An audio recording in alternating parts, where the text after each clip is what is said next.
Como lo anticipamos, vamos a comenzar a ocuparnos de otro de los grandes temas de la filosofía, como es la cuestión del conocimiento. La vez anterior tomamos contacto con el pensamiento de Platón, consideramos su idea acerca de los dos mundos, el mundo de lo sensible y el mundo de las ideas. Eh, y pues es a partir, digamos, del pensamiento platónico que la preocupación por el conocimiento prácticamente va a comenzar. Y entonces lo tomamos a él simplemente como una especie, digamos, de primera toma de contacto con la cuestión del conocimiento y ahora pues vamos a entrar de lleno a esta temática. Entonces comparto la presentación en PowerPoint que me va a ser útil para abordar esta temática, ¿verdad? Porque, como decíamos, el problema o los problemas relacionados con el conocimiento, pues son realmente importantes. Incluso hasta el día de hoy, la cuestión del conocimiento sigue siendo algo verdaderamente fundamental. Ahora, esta disciplina que es parte de la filosofía en general, recibe dos nombres. Se le conoce como epistemología y también como teoría del conocimiento. Realmente las dos expresiones significan exactamente lo mismo, porque la palabra epistemología está compuesta del término griego episteme, que significa conocer. Episteme significa conocer y logos es tratado, ¿verdad? Tratado, discurso o incluso teoría. Y entonces significa sencillamente pues el tratado o el discurso en relación con el conocimiento. Y por supuesto, el nombre de teoría del conocimiento que para nosotros en nuestro idioma pues es mucho más claro, ¿verdad? Entonces, los dos nombres se suelen utilizar. Incluso hay un tercero que ya no se usa mucho, pero que se pudiera encontrar por ahí en algún texto, en alguna conferencia, y es el término nociología, con G al principio, nociología, que viene de gnosis, que también es conocimiento, y logos, que es tratado, ¿verdad? Pero como dije, el término nociología, pues casi no se utiliza. Entonces, se prefiere más bien el término epistemología o el de teoría del conocimiento. Ahora, ubiquémonos para comenzar en lo que suele ser considerado como lo esencial, lo fundamental en la teoría del conocimiento. ¿De qué se ocupa la teoría del conocimiento? ¿Cuáles son las cuestiones esenciales, digamos, que se tratan en la teoría del conocimiento? Bueno, vamos a eso paso por paso. Y lo primero de que se ocupa la teoría del conocimiento es la cuestión de la posibilidad del conocimiento humano. ¿Podemos realmente tener conocimiento nosotros de la realidad? ¿Estamos capacitados para llegar a tener algún tipo, digamos, de conocimiento sobre todo lo que nos rodea? Dicho de otro modo, ¿puede realmente el sujeto aprehender el objeto? Porque cuando hablamos del conocimiento tienen que estar presentes estos dos elementos. Por una parte, un sujeto que quiere conocer y por la otra, un objeto a ser conocido. Entonces, ¿puede verdaderamente el sujeto llegar a aprender, llegar a captar, llegar a entender y a conocer el objeto? Esa es la cuestión fundamental en la teoría del conocimiento. Como dijimos casi desde el principio de este curso, la filosofía no da nada por sentado. Hay que plantear las preguntas, aunque éstas parezcan, digamos, algo que todo el mundo sabe, que todo el mundo conoce, ¿y para qué lo vamos a preguntar? No. La actitud filosófica no deja fuera absolutamente nada, aunque parezca ya sabido, aunque parezca que ya sabemos nosotros aquello, pues la filosofía no da por sentado nada. Y entonces hay que empezar por plantearnos la posibilidad del conocimiento, si el conocimiento es posible o no lo es. Y efectivamente, ante esta pregunta, pues hubo en la antigüedad clásica en Grecia dos respuestas, dos posturas en relación con esta pregunta. La primera, digamos, es conocida como escepticismo, ¿verdad? Y esta postura escepticista afirmaba que el conocimiento no es posible y que el sujeto definitivamente no puede aprender el objeto, no puede llegar a conocerlo. Ahora, parece una cuestión, como dijéramos, un poco sin sentido, digamos, esta, pero se esgrimían algunas razones, se daban algunas explicaciones para decir que no es posible que los seres humanos tengamos conocimiento acerca de todo lo que nos rodea. Y una, tal vez la más importante, digamos, de estas razones, de estos argumentos, sea el hecho de que todo está en constante cambio, eh, todo está en un devenir permanente, ¿verdad? Devenir significa cambio. Entonces, si la realidad es cambio, si el devenir es lo que caracteriza todo lo que hay, si las cosas no son hoy lo que eran ayer, ni serán mañana lo que son hoy, bueno, ese cambio, ese cambio completo, total, hace definitivamente que los seres humanos no podamos tener conocimiento de la realidad. Esto se expresó con aquella famosa metáfora que quizás ustedes habrán encontrado en algún momento, que dice que nadie se baña dos veces en las mismas aguas de un río, porque en el momento en que ponemos en el río nuestro pie izquierdo, el agua es una, pero cuando ponemos el pie derecho, el agua que estaba ahí ha corrido y entonces es otra. Así es la realidad. De modo pues que si estamos ante una realidad que está cambiando constante y permanentemente, pues prácticamente se podría decir que es imposible el conocimiento de la realidad. Ahora bien, hay que decir una cosa. Esta postura escéptica tuvo que ser abandonada muy pronto. Por una sencilla razón, es que se trata de una propuesta que es autocontradictoria. Es decir, se contradice a sí misma esta posición, ¿verdad? ¿Por qué?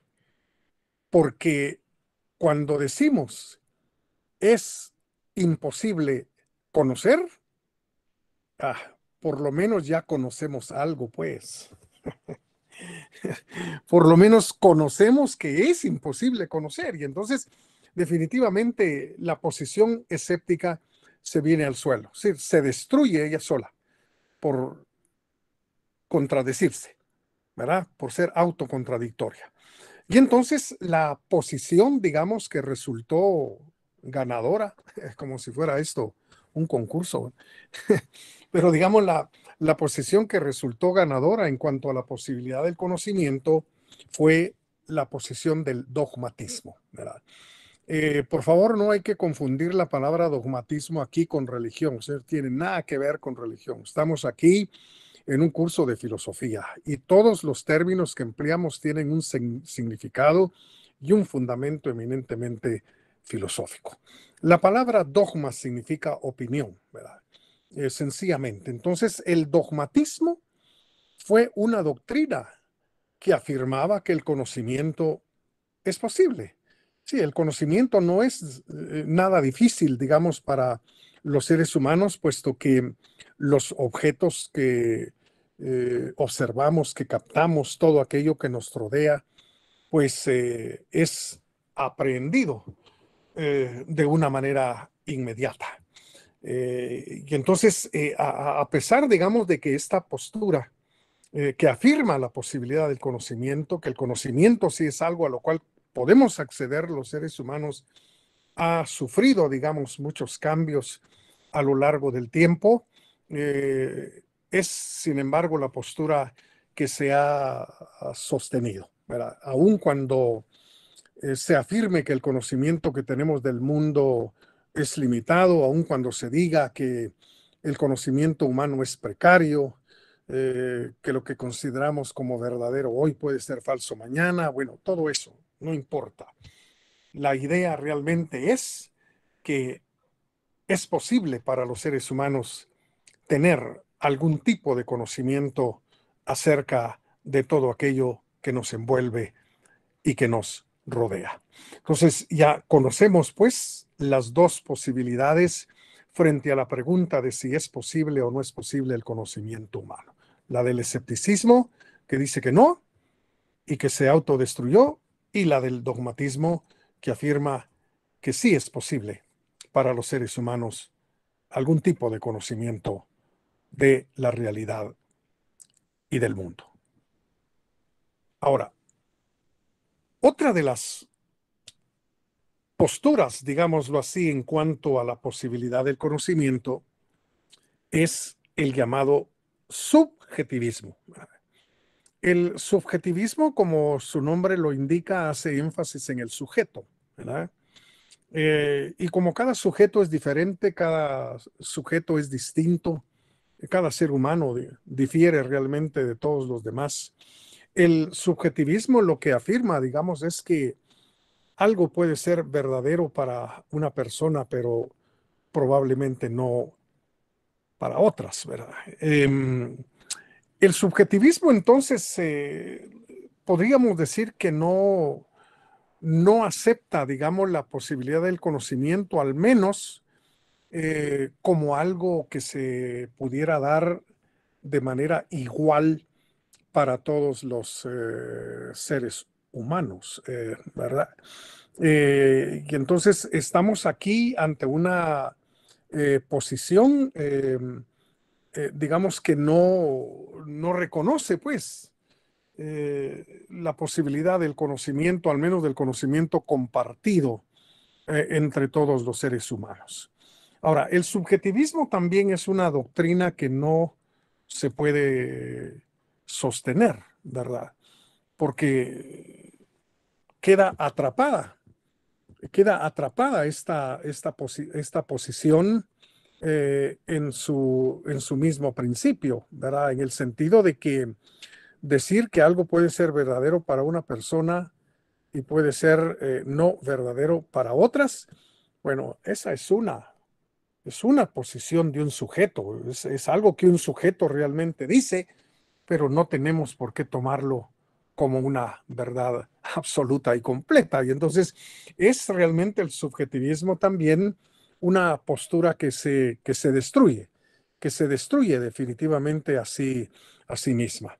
Ahora, pudiera realmente ser aceptable, digamos, el subjetivismo en algunos momentos, en algunas áreas de la vida, pero Digamos, está claro que hay conocimientos que son universales y que no pueden ser verdaderos para unos y falsos para otros, ¿verdad? Por ejemplo, el conocimiento matemático, pues no puede estar sujeto al subjetivismo, ¿verdad?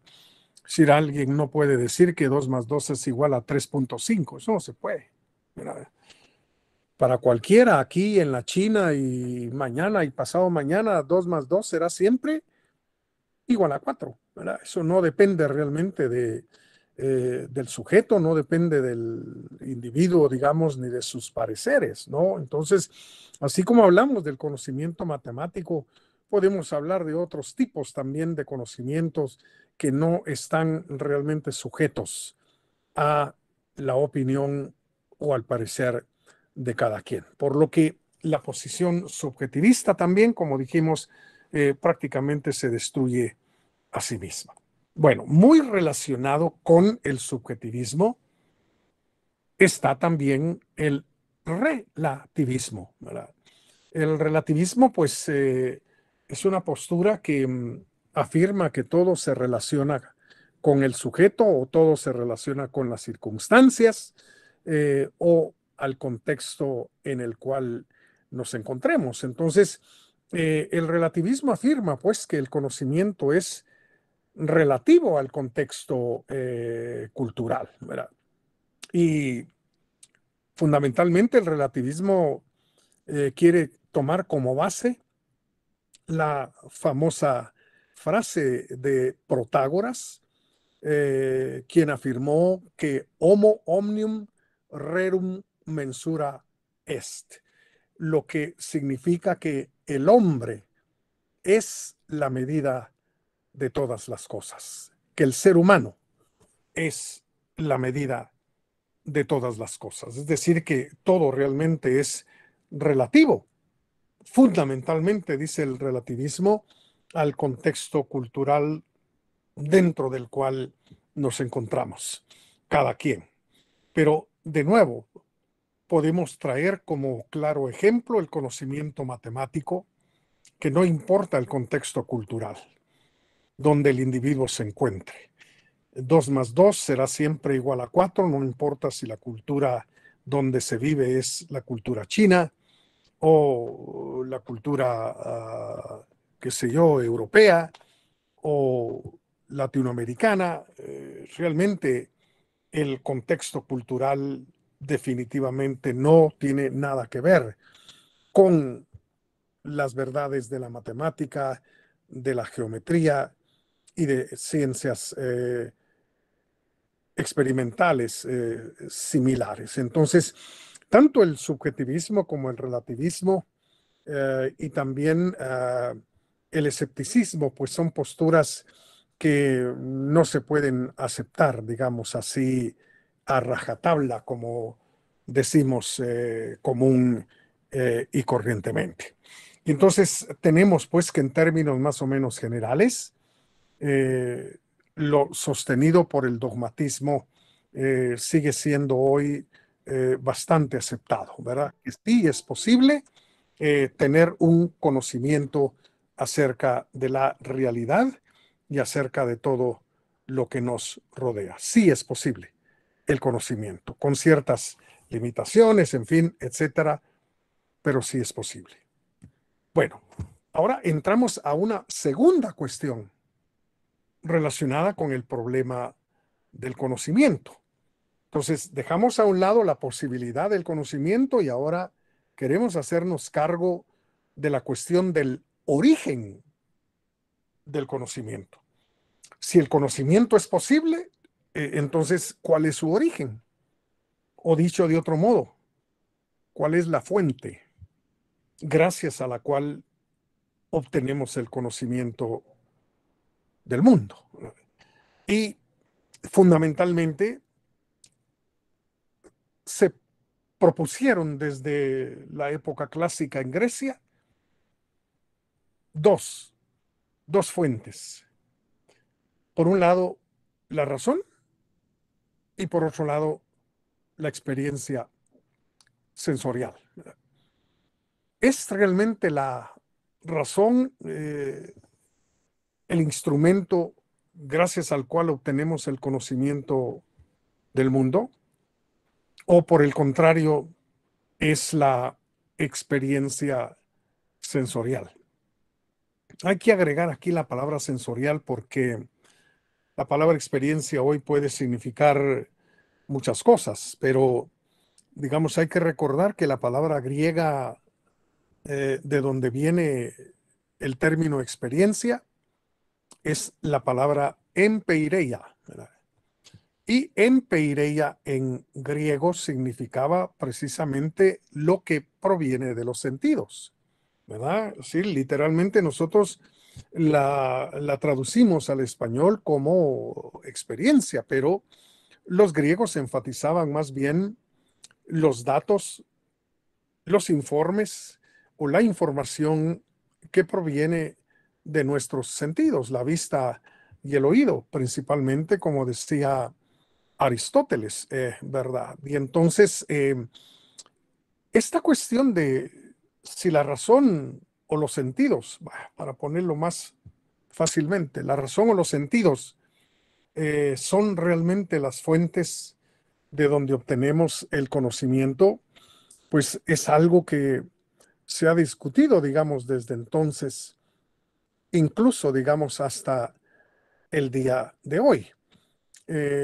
Hay una tercera opción, pero no vamos a hablar de ella en este momento hasta que nos encontremos, digamos, en el punto de poder abordar esa tercera posibilidad, luego que entendamos cómo es que la razón puede ser la fuente del conocimiento y cómo es que los sentidos pueden ser también la fuente del conocimiento. Cuando entendamos muy bien esto, creo que vamos a poder entonces abordar una tercera posibilidad en cuanto al origen del conocimiento. Bueno, los filósofos y las doctrinas que afirman que la fuente del conocimiento humano es la razón, bueno, reciben el nombre de racionalistas o de racionalismo.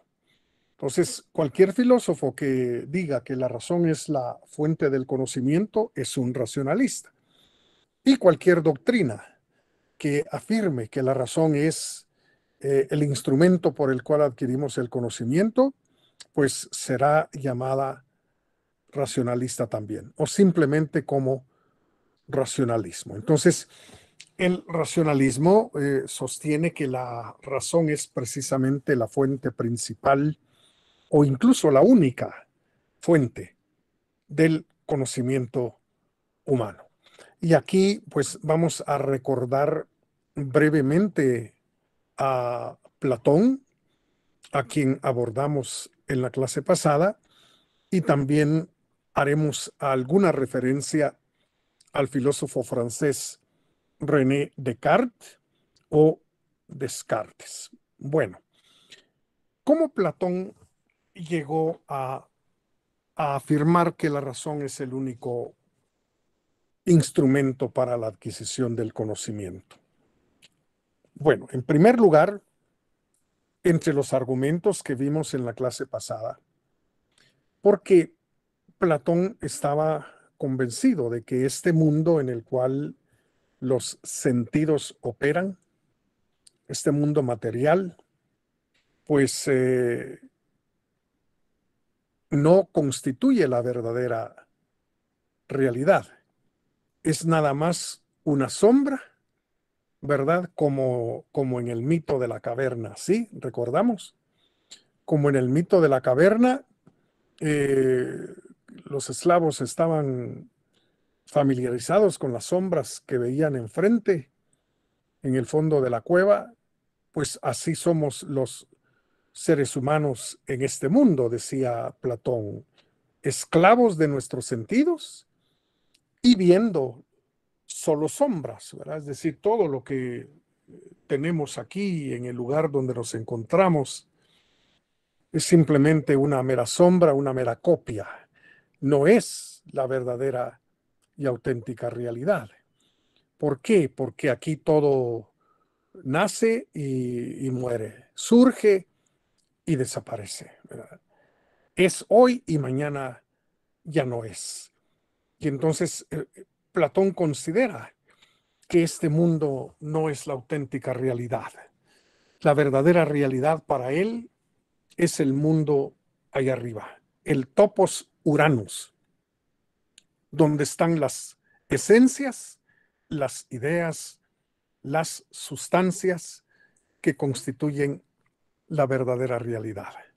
Porque en ese mundo las esencias son eternas, ni han nacido ni morirán, ni sufren cambios, son siempre lo mismo, las esencias, las ideas en el mundo del topos Uranus. Y entonces se supone que lo que los seres humanos queremos conocer es la realidad. Y no nos interesa conocer sombras, no nos interesa conocer copias, lo que queremos realmente conocer es la realidad. Entonces, si la realidad está constituida por ideas, por esencias y por sustancias que solo se pueden captar por la razón humana, no por los sentidos.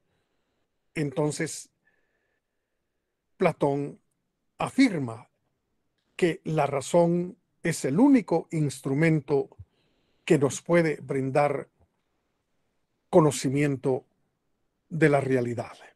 Solo por medio de la razón podemos llegar a conocer lo que es la justicia, lo que es el bien, lo que es la democracia, lo que es el hombre, en fin, es decir, solo la razón nos puede poner en contacto con esas sustancias, con esas ideas que no se pueden captar, que no se pueden ver a través de nuestros cinco sentidos. De tal manera que con Platón tenemos prácticamente el origen del racionalismo.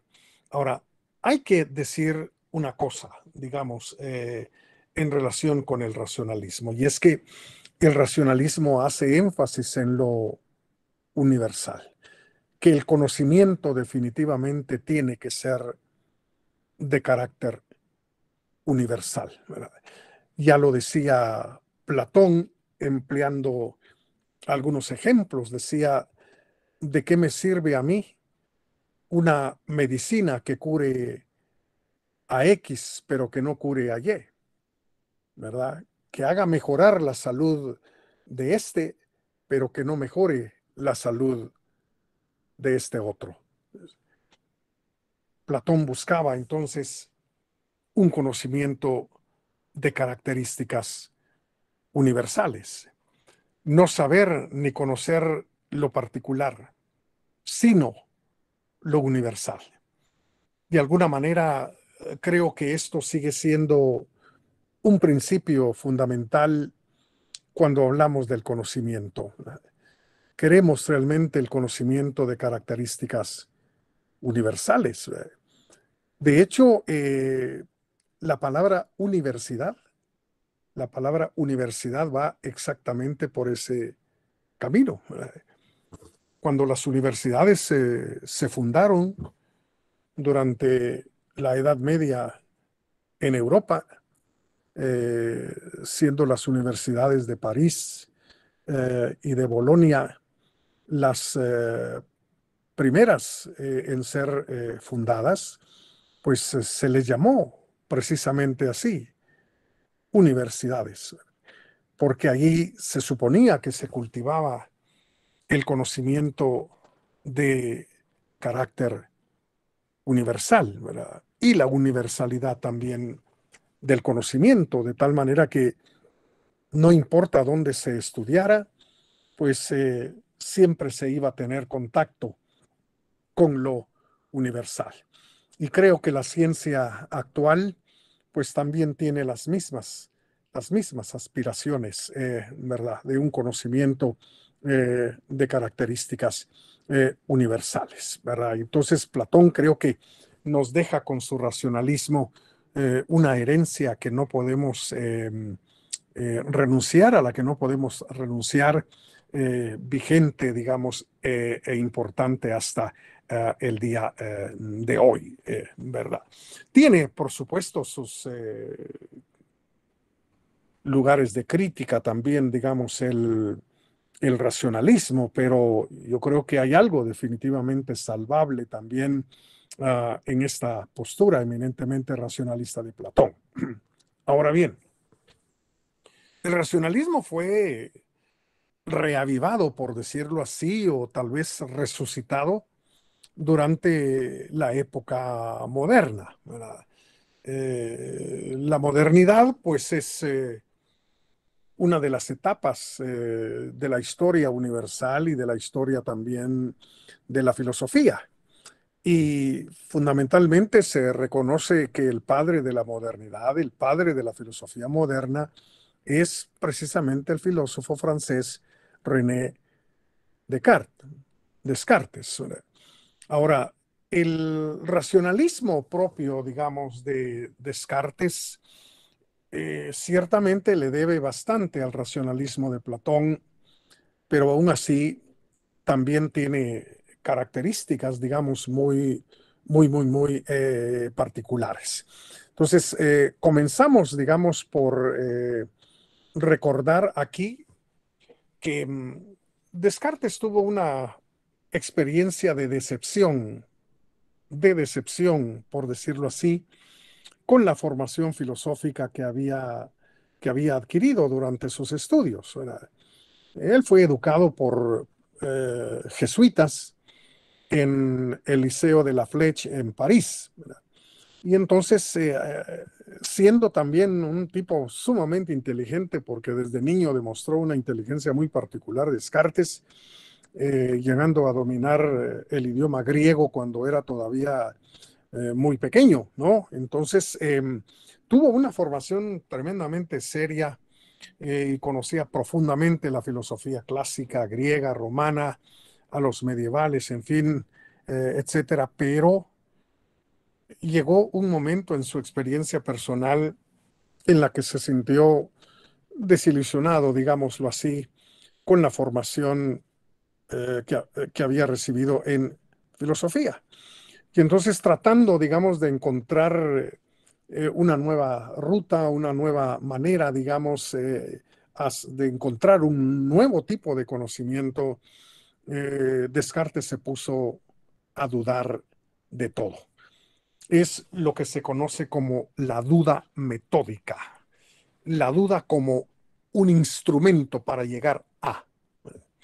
Y entonces él mismo relata que comenzó a dudar de lo que sus maestros le habían enseñado, comenzó a dudar de lo que había leído en los libros, comenzó a dudar de lo que había encontrado en los diversos viajes que emprendió, dudar, incluso llegó a dudar de que allá afuera hay un mundo, ¿verdad? Si a lo mejor no hay un mundo allá afuera.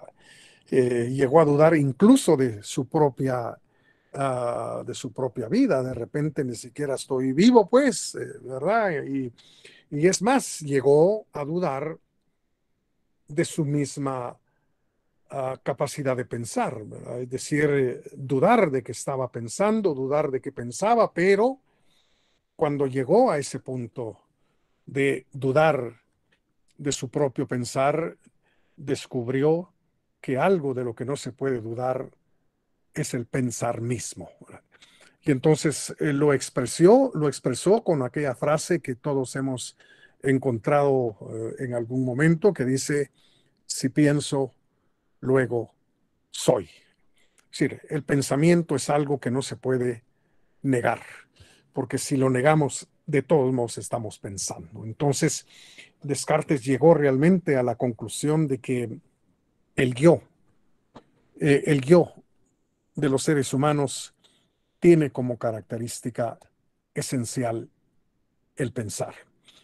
Este énfasis, digamos, en el yo pensante, eh, realmente le dio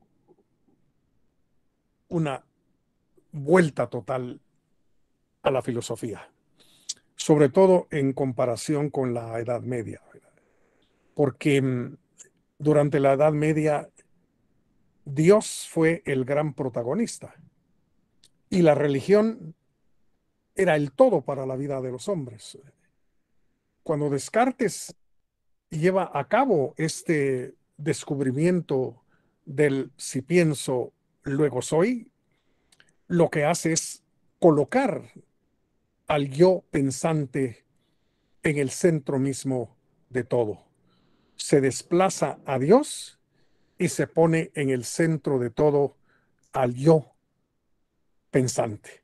Y alrededor de ese yo pensante va a girar prácticamente todo en el contexto de la filosofía moderna, ¿no?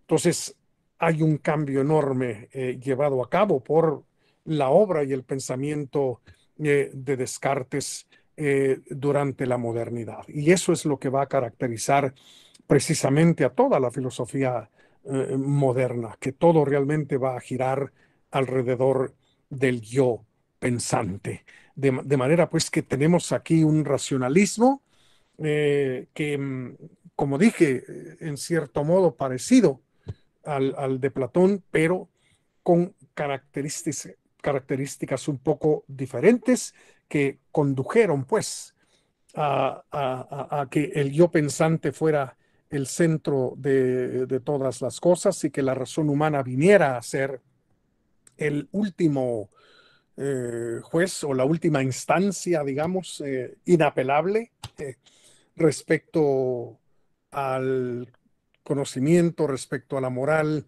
respecto a la política, respecto a lo social, en fin, la razón vino definitivamente a ocupar el puesto que Dios tenía anteriormente. Y entonces tenemos pues que desde Platón hasta la modernidad, inclusive el racionalismo, ha sido una doctrina, digamos, sostenida y defendida por muchos filósofos, ¿no? En una sola palabra, que la razón es la fuente exclusiva del conocimiento humano. Bueno, pero mencionemos la otra postura que es contrapuesta, la del empirismo, ¿verdad? Se le llama empirismo a toda doctrina que sostiene que los sentidos son la fuente del conocimiento humano. Y son empiristas aquellos filósofos que sostienen que a través de los sentidos obtenemos todo conocimiento que podamos nosotros tener. Entonces, el empirismo, como dijimos, enfatiza la experiencia de carácter sensorial, ¿verdad? Es decir, eh, los datos, la información que proviene de nuestros sentidos, sobre todo, como dijo Aristóteles, de la vista y el oído. Entonces, esta postura que es el empirismo sostiene que el conocimiento que tenemos de la realidad procede de la experiencia sensorial, ¿verdad? Si queremos un resumen, ¿sí? Un resumen del empirismo, pues creo que podría ser este. Nada hay en el intelecto que no haya pasado por los sentidos. Nada hay en el intelecto que no haya pasado por los sentidos.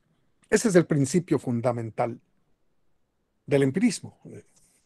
Esto significa, digamos, como lo dijera Locke, que la mente, el intelecto, la razón humana, cuando venimos a este mundo, es prácticamente una página en blanco. Locke no empleó la palabra página en blanco, empleó la expresión tabula rasa. Tabula rasa, eso es la mente en el momento en que nacemos, es decir, no trae absolutamente nada. Y es que el término tabula rasa se refería a tablas que en el siglo de Locke eran cubiertas con cera, ¿verdad? Tablas eran cubiertas con cera y con un estilete pues se iba escribiendo sobre ellas y allí en la cera quedaban pues los trazos, quedaban las letras, en fin, el mensaje que uno quisiera colocar. Eso es entonces para John Locke, eh, filósofo inglés, la mente humana. Una tábula. Doctor, disculpe la Sí. consulta. A ver. ¿Quién era Francis Bacon? Según tengo entendido, era considerado el padre del empirismo, si no estoy Sí, mal. bueno, Bacon, que esa es la pronunciación correcta, digamos, de este apellido, Francis Bacon, sí, fue uno de los grandes defensores, digamos, del empirismo y del método científico, para decirlo en una sola palabra. Y entonces, digamos, la fundación, por decirlo así, del empirismo, pues prácticamente corrió a cargo de Aristóteles, hacía ya muchísimo tiempo, como lo vamos a ver dentro de un momento. No sé si el tiempo nos va a dar, pero digamos, en la modernidad, bueno, ya fueron filósofos como Bacon, como Locke y como Hume también, los grandes padres, digámoslo así, del empirismo.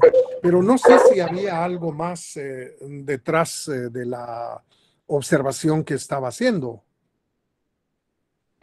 Dice que según tengo entendido, él fue A un ver, abogado, un sí, filósofo, un escritor y un político sí, científico, ¿verdad? efectivamente, Él nació el 22 de enero de 1561 sí, en Inglaterra. eso es. Sí, anterior obviamente a Locke, ¿verdad? Y anterior también a Hume. Sí, estamos perfectamente de acuerdo con esa opinión, ¿verdad? No, no hay problema. Bueno, no sé, ¿algo más? Ok, este, la experiencia sensorial. Aquí es la base realmente del conocimiento. Aristóteles, como decía, fue quizás el primero en hacer una propuesta de esta naturaleza. Aristóteles había sido alumno de Platón durante unos 25 años aproximadamente, y por eso es que conocía muy bien el pensamiento de su maestro. Conocía perfectamente bien el racionalismo platónico.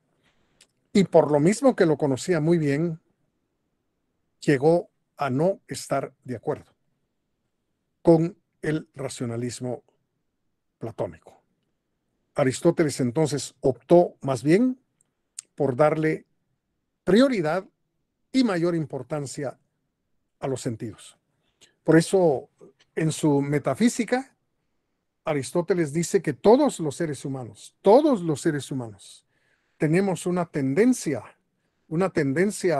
natural a conocer. Así dice, tenemos una tendencia natural a conocer, y para eso, dice Aristóteles, empleamos los sentidos, pero especialmente el sentido de la vista y el sentido del oído. Sí, para Aristóteles, la vista y el oído constituyen dos sentidos que son esenciales para el conocimiento que pudiéramos tener o que podemos tener acerca del mundo.